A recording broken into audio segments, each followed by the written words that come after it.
아침 뉴스의 맥을 짚어드리는 시간 뉴스연구소. 오늘도 두 분의 연구위원 함께합니다. 경향신문의 박순봉 기자 그리고 김준일 시사평론가 어서 오십시오. 안녕하세요. 예, 첫 뉴스 어디로 갈까요? 피고인석 김건희 첫 공개. 예, 제가 오프닝에서도 언급을 했습니다만 어제 김 여사에 대한 첫 재판이 시작됐고 앞부분 짧게 공개도 됐어요. 네, 한 1분 정도 공개를 했습니다. 어제 김건희 여사가 첫 재판을 받은 거거든요. 근데 이런 상황들은 지금 계속해서 헌정사상 첫 기록입니다. 네, 왜냐하면 영부인이 검찰 수사 받기 위해서 포토라인에 섰던 것부터가 처음 있는 일이었거든요. 그렇죠. 그러니까 그 이후에 뭐 구속되고 재판받고 그다음에 전직 대통령 부부가 동시에 형사재판 받고 이런 일들이 모두 헌정사상 새로운 기록들입니다. 네, 그런데 이제 왜 벌써 재판을 받지 이렇게 생각하시는 분들도 있을 것 같아요. 왜냐하면 특검이 지금 수사도 하고 있고 기간도 연장을 했잖아요. 네.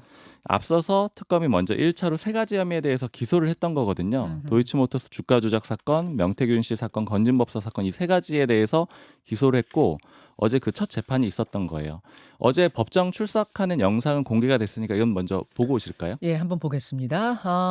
그러니까 본격적인 재판 들어가기 전에 걸어 나오는 모습. 자, 지금 저희가 유튜브와 레인보우 앱으로 그 영상 보여드리고 있는데요. 걸어 나오는 모습. 수의를 착용하진 않았고요. 이제 이게 좀 형이 확정되기 전까지는 원래 사복 차림이 가능한 거잖아요. 네. 그래서 검은색 정장 차림으로 긴 머리는 뒤로 하나로 묶었습니다. 안경 쓰고 마스크 착용하고 그 이제 염색을 할 수 없기 때문에 흰머리가 조금씩 상당히 보이죠. 예, 눈에 띄는 요런 차림새로 손을 모았는데 뭐 수갑을 차거나 그런 것도 아니에요. 왜냐하면 이제 미결수기 때문에 수갑이나 포승줄 이런 거 없이 앉아 있는 모습 여기까지 어제 많은 주목을 끌었죠. 네, 그리고 왼쪽 상의 쪽에는 이제 수임 번호가 적혀 있는 그렇죠. 4398 배지가 달려 있었고요. 그리고 현장에서 봤던 기자들은 또 남색으로 썼더라고요. 저도 화면으로 봤을 때는 검정색 정장이라고 검정 봤는데 차림이 아니에요, 저게? 남색이라고 스케치들을 했더라고요. 뭐 색깔이 좀 비슷하게는 보입니다. 찐 남색이군요. 네. 예, 예. 어제 김건희 여사 측은 그 검찰 기소 내용을 모두 부인을 했습니다. 재판은 40분 정도 끝났는데 특검이 제기한 모든 혐의를 부인했어요. 예. 아까 세 가지 사건이라고 말씀드렸는데 예. 일단 검찰 쪽에서 도이치모터스 주가 조작 가담해가지고 부당이득 본 거 아니냐 이렇게 된 거에 대해서는 이 혐의에 대해서는 이거 이미 혐의 없음 결정이 내려졌고 나는 주식계좌 관리한다라는 인식도 못했다 이렇게 반박을 했고요. 네. 그 명태규 씨한테 여론조사 무상으로 받은 거 아니냐 여기에 대해서는 몇 차례 카카오톡으로 본인이 실시한 걸 보내주기는 했는데 굳이 시킬 이유가 없었다. 당시에 다른 여론조사도 많았다. 이렇게 반박을 했고요. 음흠. 그 건진법사 전성배 씨 통해서 통일교한테 금품 받고 청탁도 받지 않았느냐. 이 혐의에 대해서는 받은 사실도 없고 그다음에 아마도 언론 보도를 보니까 그 윤영호 전 본부장이 배달 사고를 했다라는 내용이 있던데 그게 실체가 아니겠느냐. 이렇게 완전히 반박을 했습니다. 나한테까지는 안 왔다. 네. 앞으로의 일정은 다음에 26일에 준비 기일이 있고요. 네. 이때는 이제 증인 신문 일정을 어떻게 할지 정리하는 과정입니다. 그리고 10월 중순 15일부터 본격적으로 재판을 하는데 재판부가 주 2회 하기로 했어요. 수요일하고 금요일 하기로 했는데 이건 이제 원칙적으로 그렇고 어떤 주는 한 번만 할 수도 있습니다. 재판부는 이제 올해 안에 증거 조사는 좀 마치겠다, 좀 속도전을 하겠다라는 그런 입장이에요. 예. 좀 주목이 되는 거는 그 남편인 윤석열 전 대통령하고는 또 태도나 전략이 좀 다르다라는 점입니다. 저도 그게 궁금했는데 지금 윤 전 대통령은 재구속된 이후로 특검 조사도 안 나가고 재판도 불출석하고 있는 반면 김건희 씨는 적극적으로 임하고 있어요. 뭐 어쨌든 조사 나가서 말을 하든 안 하든 뭐 부인을 하든 어쨌든 나갑니다. 재판도 나갑니다. 왜 다른 전략이죠? 김건희 여사는 일단 기본적으로는 좀 형량을 줄이고 방어를 하겠다라는 그런 입장으로 보이는 게 예전에 포토라인 설 때 주목받았던 표현이 네. 아무것도 아닌 사람이 심력 끼쳐 죄송하다 이런 얘기를 했잖아요. 맞아요. 이건 적극적으로 자신의 영향력을 좀 축소하고 재판 과정에서 다퉈보겠다라는 그런 의지가 있는 겁니다. 그리고 이 혐의들 자체도 그 윤석열 전 대통령이랑 다르게 윤석열 전 대통령은 내란 혐의 같은 경우에는 뭐 최소가 무기징역이잖아요. 네. 형량을 줄일 수도 있고 늘어날 수도 있는 과정이 있기 때문에 적극적으로 다투려는 걸로 보이고 반면에 윤석열 전 대통령은 그냥 수사랑 재판 자체가 부당하다라는 그런 입장으로 가는 거거든요. 왜냐하면 어쨌든 이 형량 자체가 너무 크니까. 네, 뭐 애초에 뭐 어느 정도 줄이고 말고 이럴 전략을 택할 수도 없는 상황인 거죠. 지금 김건희 씨는 그러니까 김 여사는 내란과는 지금 뭐 혐의로 얽혀 있는 게 없는 거잖아요. 네. 그러니까 적극적으로 내가 방어권을 써가지고 해명을 해서 줄여보겠다라는 거고 윤 전 대통령은 그게 아니라 어차피 너무 크니까 어차피 사형 아니면 무기징역 지금 그 혐의가 걸려 있기 때문에 아예 전면 부정으로 가는 거다. 그리고 정치적으로 좀 승부를 보려는 것 같아요. 네. 그러니까 여론전으로 가려는 의도도 있습니다. 알겠습니다. 어제 첫 재판 많은 화제가 됐던 첫 재판 김준일 평론가는 어떻게 보셨습니까? 예, 뭐 보신 장면이 다라서 그 내용들은 이제 볼 수가 없었거든요. 예, 예. 입장하는 장면만. 뭐 착잡했죠. 어찌 됐든 뭐 대한민국에 이제 헌정사 최초가 너무 많기는 한데 네, 예. 영부인 대통령 배우자가 이렇게 나와서 재판받는 모습이 국가적으로도 참 뭐 불행한 일이죠. 불행한 일이에요. 예, 부끄러운 어쩌다가 일이고. 예. 그래서 지금 뭐 몇 개 이제 기사들이 좀 났는데 하나는 지금 김건희 쪽에서 그 변호인단이 증거 기록을 하나도 지금 전달받지 못했다. 그래서 이런 식으로 절차를 진행하는 게 맞느냐 이렇게 재판부에 이제 항의를 했어요. 그러니까 재판부가 좀 이례적인 방식을 했는데 증인이 특검이 신청한 증인이 27명이 있으면 일반적으로 증인이 나오면은 그러면은 신문을 하고 반대 신문하고 이렇게 하잖아요. 네. 뭐 영화에서도 많이 나오잖아요. 그렇죠. 근데 한꺼번에 27명을 특검 쪽에서 먼저 다 신문을 하고 김건희 쪽에서 27명을 반대 신문을 한꺼번에 한다는 거예요. 한 명씩 하는 게 아니라. 왜 그렇게 하는 거예요? 그러니까 왜냐하면은 증거 기록 못 봤다라고 지금 주장을 하니 그럼 이쪽에서 하는 얘기 특검 쪽에서 주장하고 증인들이 하는 얘기 너희들이 다 들어봐. 그리고 너희 그래 준비할 시간 충분히 줄게. 불만은 갖지 마. 근데 이게 이제 오히려 재판을 더 빠르게 진행할 수도 있겠다. 이렇게 되면은 이렇게 몰아서 하면은 그래서 예. 재판부가 좀 속행을 하겠다라는 의지가 있는 거고 예. 지금 증인이 특검 측에서 증인이 지금 27명까지는 이제 확정이 됐는데 추가적으로 부를 사람이 굉장히 많아요. 그래서 모두 76명을 부른다고 합니다. 76명을 부르는데 일단은 목걸이 그 윤영호 세계본부장은 부르고요. 그리고 그 이제 샤넬백 받았잖아요. 네네. 그거 물품을 구매한 사람 그리고 그 윤 전 본부장 그러니까 통일교 쪽 부르고 예. 그다음에 그걸 구입해 준 사람 그게 부르고 배우자가 구입했어요. 아. 윤영호 배우자가. 예, 그리고 그다음에 전성배 씨 건진법사 예. 그리고 건진법사 처남도 부르고요. 유경옥 전 뭐 대통령실 행정관도 부르고 그리고 샤넬 매장 직원도 2명 부른다고 해요. 뭐 그래서 그리고 뭐 이제 강혜경 씨, 김영선 전 의원, 함성득 교수, 이를테면 명태균 씨 등등등 해서 지금 네. 굉장히 많은 사람들이 지금 증인으로 나와서 증언을 네. 하고 이게 굉장히 뭐 좀 뭐라고 할까요? 이제 이목을 좀 끄는 이 재판 자체가 이목을 네. 끄는 거. 그러니까 아는 사람들이 많이 나와요, 그러니까. 그러네요. 예, 그러네요. 그래서 그럴 것 같아요. 예. 이 이제 김건희 씨 재판이 첫 재판이 어제 있었고 내일은 윤석열 전 대통령 보석 신청에 대한 내일 신문이 있죠. 네.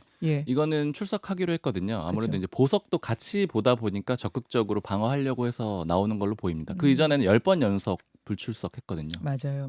그것도 여러분 주목해서 보셔야 될 것 같습니다. 중계가 됩니까? 내일 그 보석 그건 아직 싸우고 재판은? 있는 상태로 알고 그러니까 있습니다. 특검에서 해달라고 하는 특검이 거고. 재판부에 요청을 했어요. 예, 어쨌든 이게 지금 약간 주목 경쟁이 있어서 맞아요. 김건희 특검이 이렇게 좀 주목을 받은 내란 특검도 심지어는 보석을 신청하는 그 장면까지 다 요청을 해달라고 했는데 그게 어떻게 될지는 좀 봐야 될 것 같습니다. 알겠습니다.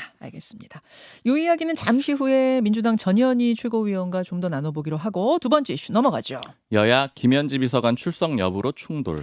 계속 법사위가 시끌시끌했는데 어제는 운영위에서 여야 충돌이 있었어요. 네. 웬고 봤더니 김현지 총무비서관이 쟁점이었습니다. 추석 지나고 나면은 국회 국정감사를 하거든요. 예. 그러니까 대통령실이 운영위의 피감 기관입니다. 맞습니다. 대상으로 하거든요. 이제 대통령실에서 누가 증인으로 나올 거냐 이걸 어제 정하는 날이었는데 그것 때문에 싸운 겁니다. 증인. 국정감사에서 증인 채택 굉장히 중요하거든요. 그러니까 제일 중요한 밑작업이라고 보시면 되는데 일종의 삿바 싸움이에요. 왜냐하면 어떤 증인이 나오느냐에 따라서 공격할 수도 있고 방어해야 될 수도 있고 이런 상황들이 만들어지거든요. 예. 사실 기업들은 총수나 이런 기업 관련된 사람들이 나갈까 봐 굉장히 노심초사하고 제일 신경 쓰는 게 또 증인 채택이기도 하고요. 예. 아니 뭐 죄를 져서 부른다기보다는 뭔가 질의할 게 있으면 이제 국정감사의 증인으로 다 부르는 거죠. 맞습니다. 예. 어제 대통령실 증인이 11명 명단으로 올라왔는데 여기에 김현지 총무비서관이 빠졌던 거예요. 그러니까 야당이 왜 빠뜨렸느냐 이 문제를 집중 부각했던 겁니다. 이 내용 설전 벌이는 거 영상으로 한번 직접 누구하고 보시죠. 누구 목소리예요? 지금 준비된 게 아마 유상범 예. 의원하고 문진석 민주당 의원 이렇게. 국민의힘 유상범 의원 그리고 민주당의 문진석 의원 목소리 차례로 들어보시죠. 우리 김현지 비서관은 존엄입니까? 절대 불러서는 안 되는 존엄한 존재입니까? 정부 6개월은 허니문 기간이라고 해서 정부의 협조적인 게 그동안 관례였습니다. 야당이 관례대로 지금 하고 있습니까? 국민의힘이 솔직히 말씀드리면 공당이 아니에요. 공당이 하는 거 보면. 개딸들이 말만 하면은 다들 꼬리 내려가지고 약속도 파기하는 게 공당이에요? 지금 이게 유상범, 문진석, 유상범 이런 순서인 거죠? 예. 국민의힘의 논리를 좀 요약을 해보면은 총무비서관이 국감 증인으로 출석을 안 한 적이 없는데 왜 뺐냐? 실세라서 뺀 거 아니야? 이렇게 지적을 하는 거고요. 민주당은 강훈식 비서실장 나오지 않느냐? 최종 책임자니까 비서실장이 얘기하면 되지 않느냐? 그리고 정부 초기 6개월에 야당도 협조적인 태도를 취하는 게 일반적인데 국민의힘은 왜 그래? 이런 식으로 좀 공격을 했습니다. 그러니까 약간 좀 다른 쪽으로 퍼지게 된 거죠. 그리고 특히 민주당에서 정부조직법 처리에 협조를 하면은 김 비서관 출석도 고려를 해보겠다 이런 입장을 얘기를 했거든요. 그러니까 약간 거래를 할 수도 있다라는 그런 얘기를 하게 되니까 다시 국민의힘에서는 아니 여당은 예전에 특검법 개정안 합의하기로 해놓고는 파기하지 않았느냐, 너네가 또 잘못했던 거 아니야, 이런 식으로 좀 전방위적으로 확산되는 그런 그림이 나왔고요. 예. 일단 궁금해들 하실 것 같아요. 총무비서관이 어떤 자리길래 막 우리한테 익숙하진 않잖아요. 언론에 네. 자주 등장하는 자리도 아니고 그 총무비서관이 어떤 일을 하는 건지 궁금하고 진짜로 여태까지 국정감사에 다 나왔던 건지도 궁금하고 그럼 이번에는 또 왜 빠졌는지도 궁금하고 등등등이요. 일단 총무비서관에 대해서 제가 예전에 뭐 대통령실이나 청와대에 근무했던 사람들한테 얘기를 들어보면은 그냥 공통적으로 대통령실 살림꾼 이런 정도로 표현을 합니다. 살림꾼, 살림살이 다 하는 사람. 대통령실 내부에 인사하고 예산을 담당을 하거든요. 예산뿐 아니라 인사도요. 네. 그 대통령실 내에 직급 체계를 보면은 수석 비서관들이 있잖아요. 예. 수석 비서관들이 차관급이거든요. 예. 그리고 비서관들이 1급이에요. 그러니까 총무비서관도 1급 비서관인데 그 밑에 있는 이 모든 직원들을 총괄한다고 보시면 돼요. 그러니까 2급이 선임행정관, 3급 이하가 행정관, 뭐 7급의 행정요원들 이런 식으로 쭉 있는데 예. 여기 모든 인사를 총괄을 하고요. 그럼 무슨 수석 그 1급 위에 있는 수석들까지 관리하는 건 아니지만 1급 밑으로 있는 모든 공직자는 다 이 총무비서관이 관장한다, 관리한다. 기본적으로 그렇게 돼 있는데 어디까지 관장하느냐는 이제 어느 정도 실세냐에 따라서 좀 다를 수가 있는 거고요. 근데 아하. 현실적으로는 1급 비서관이니까 자기보다 윗급을 할 수는 없는 거죠. 그렇죠. 그리고 대통령실에 특활비랑 업무 추진비 같은 것들이 있는데 이거 어떻게 배정할지도 다 결정을 하거든요. 그러니까 대통령실 내부에서 보면 굉장히 핵심적인 역할인 거고요. 그리고 이게 그러면 행정관 인사를 하는데 왜 그렇게 핵심이지? 이렇게 생각하실 수가 있는데 네. 보면 이제 보통 의원들도 대통령실 내부 정보를 잘 몰라요. 그래서 이제 이 정부가 서게 되면은 대통령실에 자기 보좌진들 많이 보내고 싶어 하거든요. 예. 그게 이제 조금이라도 가 있으면 얘기도 들을 수 있고 이런 상황들이 있기 때문에 예. 그걸 결정하는 총무비서관이 아무래도 영향력이 클 수밖에 없고요. 그리고 제가 그 예전에 청와대 근무했던 모 인사한테 들었던 얘기는 지금 그러니까 가장 강력한 사람을 2명을 많이 꼽는데 총무비서관하고 부속실장이에요. 실세. 네, 2명이 이제 보통 최측근들이 앉히게 되는데 예를 들어서 부속실장 같은 경우에는 물론 총무비서관이랑 다르지만 부속실장도 1급 그 비서관급이거든요. 그렇죠. 근데 수석들이 예를 들어서 어떤 보고서를 가지고 가는데 부속실을 거쳐야 돼요. 근데 부속실장이 다시 해오세요. 이런 경우들이 굉장히 많다는 거예요. 그러니까 1급이기는 하지만 결국에는 뭐 수석이나 장관들보다 훨씬 더 강력하다 이런 얘기들이 나오기도 하는 거고 예전에 박근혜 정부에서는 문고리 3인방이라고 해서 맞아요. 이재만 총무비서관이었거든요. 역시 맞네요. 가장 핵심적인 실세 중에 하나였습니다. 기억나네요. 그리고 이제 김현지 비서관이 그러면 어느 정도로 강력하냐. 이제 사실은 예전에 당대표 때부터 계속해서 주목을 받았던 인물이고 성남 실세 라인이라는 건 이미 잘 알려져 있는데 네.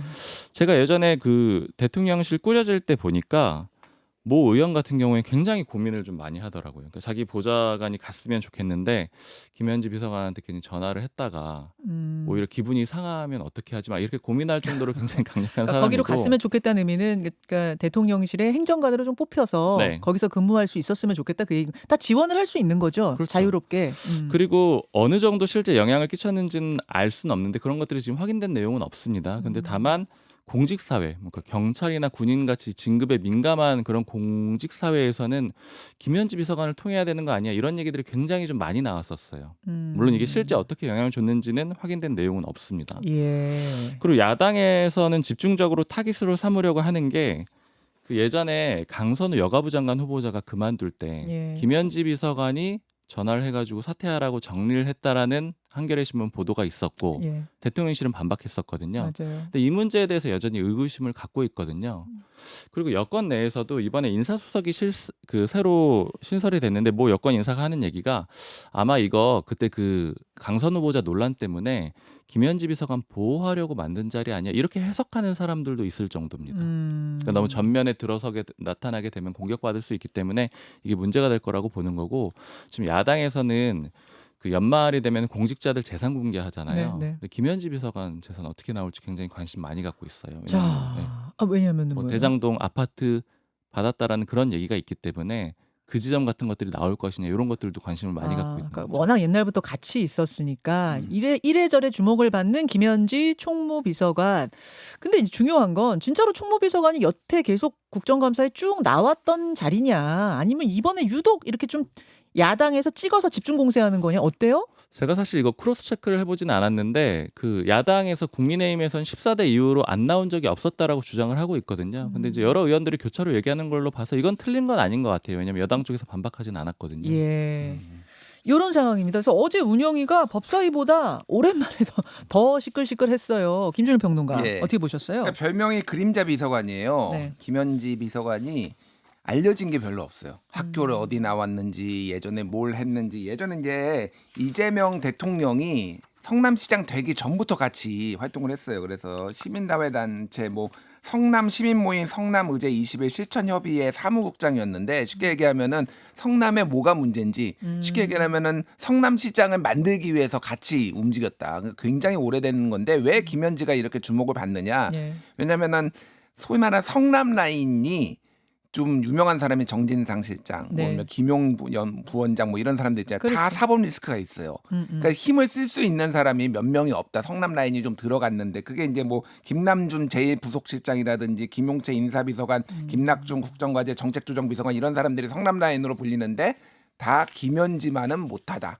측근이나 영향력 뭐 이런 거예요. 게다가 아까 전에 얘기했듯이 뭐 이렇게 그 예전에 이제 인사에도 영향을 미친 건데 근데 그때는 이제 인사비서관이 없었으니까 좀 어수선한 상황에서 뭐 그런 것들이 좀 이해가 되는 측면이 있는 거 아니냐 이런 얘기도 나오는데 그러니까 총무비서관들은 역대 거의 나왔습니다. 왜 나왔냐면은요 굉장히 알려진 정치인들이 다 맡았어요. 그러니까 지금 이게 왜 그러냐면 최측근이에요. 예. 인사, 돈 뭐 이런 거 다 했잖아요. 네. 그리고 옛날에는 불법 정치 자금을 거의 여기서 관리했어요.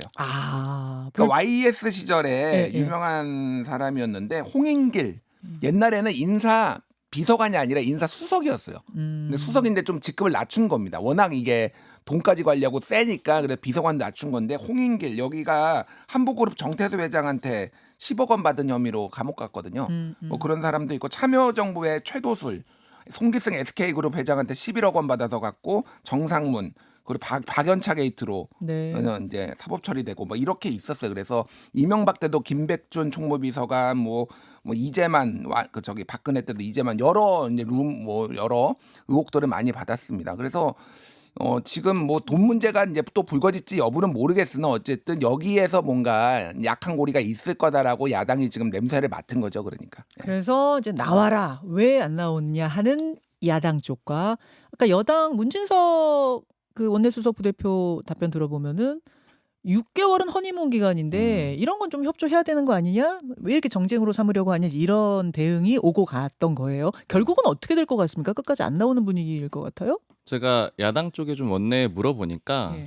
아마 나오게 하기는 쉽지 않을 것 같다 이렇게 예측은 하고 있어요. 근데 다만 안 나와도 불리할 건 없다. 왜냐하면 이제 점점 좌표가 더 찍힌다라고 생각을 하더라고요. 그러니까 방어를 더 강하게 하면 할수록 그쪽으로 우리가 공격을 해야 되는 거 아니야 이렇게는 보고 있습니다. 알겠습니다. 김현지 비서관 에피소드 하나만 말씀드리면 뭐요? 아주 개인적인 건데, 예. 그러니까 뭐 그쪽 사람들한테 들은 거예요.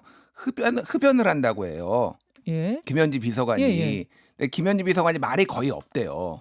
그래서 김현지 비서관의 눈도장을 찍기 위해 안 피던 담배를 핀 사람도 있다고 합니다. 거기에서 계속 눈을 마주치고 뭐 이제 흡연한 자리에서의 또 이 네트워크라는 게 있거든요. 그러니까 이건 아주 뒷얘기 그냥 에피소드예요. 네, 진짜로 근데 그 정도로 예. 김현지의 파워가 세다라는 거가 지금 뭐 다 자타는 아니고 어쨌든 다 인정하는 그런 상황이에요. 예. 근데 뭐 일 잘해서 계속 함께 옆에 두고 같이 어떤 업무를 수행한다는 자체가 문제가 되는 건 아니고 있고 다만 지금 문제는 큰 여러 가지 일들을 하고 있는데 왜 국정감사에 안 나오느냐? 나와야 한다? 아니다? 요게 이제 논쟁이 되는 거겠죠. 맞습니다. 지켜보겠습니다. 다음으로 가죠. 한강버스 감론을박. 한강버스 마곡에서부터 잠실을 오가는 한강 배예요, 배. 말하자면은 이제 유람선인데 이제 출퇴근용으로 쓸 수도 있는 그런 배인데 어떤 부분들이 지금 계속 논란이 되고 있어요? 논란은 크게 보면 두 가지인데 일단 첫 번째는 네. 고장이 연속으로 났습니다. 그러니까 지난 22일 이번 주 월요일이었죠.